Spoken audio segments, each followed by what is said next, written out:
how do you motivate team members? Now, there's some common myths about what motivates employees. Myth number one, I can motivate employees. Not really. They have to motivate themselves. Employees have to motivate and empower themselves. You can only create the environment.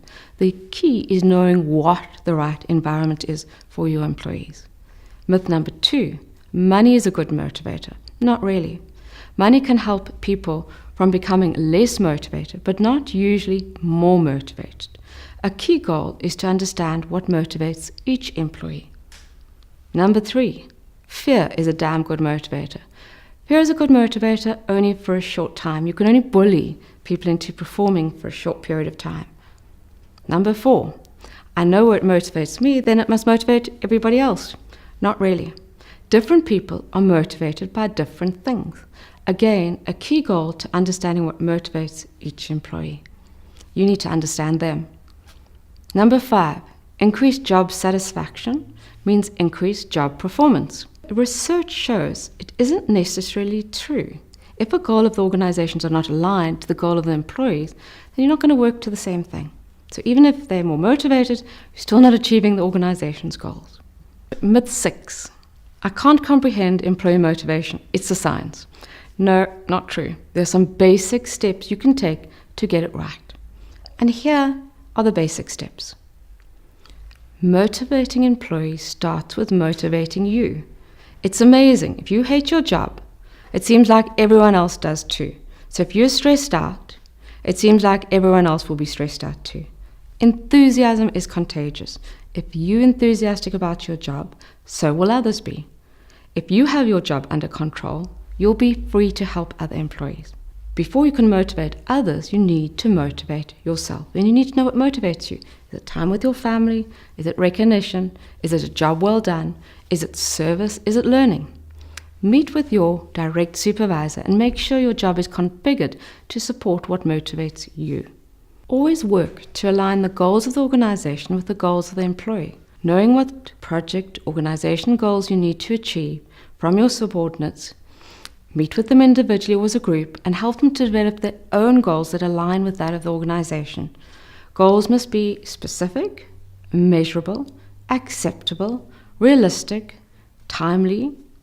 They must be achievable and they must be rewarding. Key to supporting the motivation of your employees is understanding what motivates each of them. And we went through different personality types earlier on, and personality types affect their motivation. Finding out what really motivates your employee by asking them, observing them, and align their job descriptions to what motivates them. Develop customized goals for each employee that aligns to their motivation. For example, if a person is a feeling person, build into their work some caring tasks. For example, collecting 3 samples per day, ensuring 50% of people take up HCT and enter care will motivate a feeling person. Support employee motivation by using organizational systems, for example, policies, procedures. Don't just count on good intentions. We as Epicenter have a performance management system, and the system should be used to assist and motivate your employees. And make sure employees clearly understand what the goals are and how it feeds into this performance management system. So here's a guide to motivate staff. Make a list of 3 to 5 things that motivates each of the employees that report to you. Ask the employees what motivates them. Recognize the difference between what you think motivates them, what actually does. Modify your approach to employees and factor these in. If the person likes to connect, greet them in the morning. Say goodbye to them in the evening. If they're task-driven, give them deadlines and praise them for meeting their deadline. So adjust the way you deal with them will make them much happier in the working environment. Cultivate a strong sense of delegation. Delegate and leave it up to your employees to decide how they carry out the task. It allows the employees to feel a stronger sense of ownership of their jobs and usually makes them feel more fulfilled and motivated in their jobs as well. Focus on actions and not personalities. Focus on employees' behaviors and not the employees' personalities. Performance in the workplace should be based on behaviors towards goals are not on the popularity of the employees focused on how you feel towards them, but rather what you see with your eyeballs. Reward it as soon as you see it. This helps to reinforce the notion that you prefer behavior that you're currently seeing in your employees. Often the shortest time between an employee's actions and your reward, and the clearer it is to the employer that you prefer that action, will make them feel more motivated and do that behavior more often. Clearly convey to employees how results contribute to the organization's goals. Employees often feel strong fulfillment from realizing that they're actually making a difference. This realization often requires clear communication about organizational goals and the employee's progress towards these goals, and celebrate when goals are met. Celebrate achievements, observe and give feedback. Be clear about what you want to say. Emphasize the positive. This isn't about being collective about the person's dilemma, but emphasize what's positive and be specific. Avoid giving general comments, and focus on the behavior rather than the person. Refer to the person about behavior that can be changed, and focus on something that can't be changed. And be careful about giving advice. People really struggle with an issue because they lack some specific piece of information. It's best to help a person understand the issue and let them develop their own solution to address it more effectively. Now, how do you address performance issues? Now, Epicenter has policies and procedures for addressing specific performance-related issues, and those should be followed. Here are some guidelines. Note the performance issue should always be based on behaviors that you see, not in characteristics of the employee's personality. Convey performance issues to the employees when you first see them. Don't wait until the performance review. Worse yet, don't ignore the behavior and hope it will go away.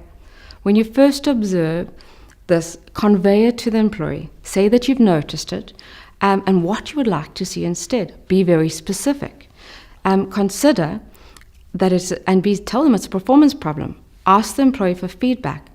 Ask the employee if there's any special training or more resources that they need to do their job. And see if maybe the job needs training, but be very specific about it. If they react strongly and claim they will quit, give them a day or two to think it over.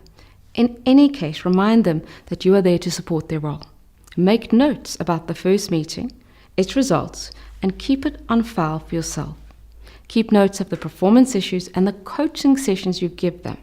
If the problem occurs again over the next month or two, issue them a written warning. Contact HR for assistance, and we will take up with the necessary disciplinary action. Problem solving and decision making. A lot of what leaders do is solve problems and make decisions. To make better decisions, use the following step. Number 1, define the problem. What do you see causing the problem? Where is it coming from? Why is it happening? Most importantly, don't jump to conclusions or blame. And also understand your role in the problem and how you're reacting to it and how you could fix it.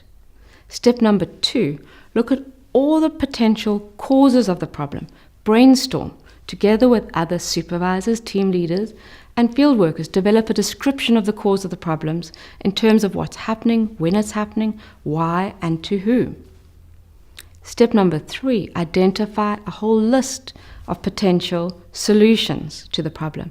Brainstorm the solutions, collect as many ideas as you can, and then screen them for the best idea. Step number 4 is select the most appropriate solution to the problem. And then look at how you can implement this in a realistic way, and whether you have the resources and can afford to do it, and you have the time, and whether it's the lowest risk. Step number 5 is plan the implementation and the best alternative. Write up an action plan. Involve people, know what money is involved, facilities and times are needed, and then communicate the plan. And lastly, monitor and implement the plan. And finally, verify if the problem's been resolved. And this is where people often forget. They always forget to close the loop, is to actually verify it. So use those steps and you will make much better decisions. And lastly, if you're going to become an effective manager, you need to be a good leader and delegate. And this is where responsibility and authority is given to a team member to complete a task on their own, use their own methods. An effective leader has people they can trust, and this is how you delegate. Delegate the task to one person, not a group. Give this person the responsibility, will increase their motivation. Select the right person that has the skill and capabilities, and assign the task to this person. Clearly specify the results you want. Give information on what, when, and who, and how there, but leave the how up to them. So it's what, when, and where they must do it, but how, leave it up to them. Delegate the responsibility and authority, not the method. Let the subordinate complete the task in the manner they choose, as long as they get the results that were specified by you, their supervisor. Ask the employee to summarize back to you the impression of the projects and the results, so you're checking they understand. Get ongoing, non-intrusive feedback on the progress and maintain open lines of communication. Don't hover over them. If you're not satisfied with the progress, don't take the project back. Continue to work with the employee and ensure they perceive that the project is their responsibility. And finally, evaluate and reward performance. And this is how you teach an employee to take on a task and teach yourself to delegate. So we've gone through some of the skills that you as a manager can use to manage other people, but you're never going to be a good manager unless you can manage yourself. Now, as a first-time manager, you may not have had training, and this can be a very stressful job. You're going to be faced with a lot of tasks, policies to apply, jobs to get done, and teams to manage, and it can be tough. And here are some basic guidelines to surviving as a new manager. Monitor your working hours. Recognize your own signs of stress. Get a mentor or coach. Ideally, your supervisor should be your mentor or coach.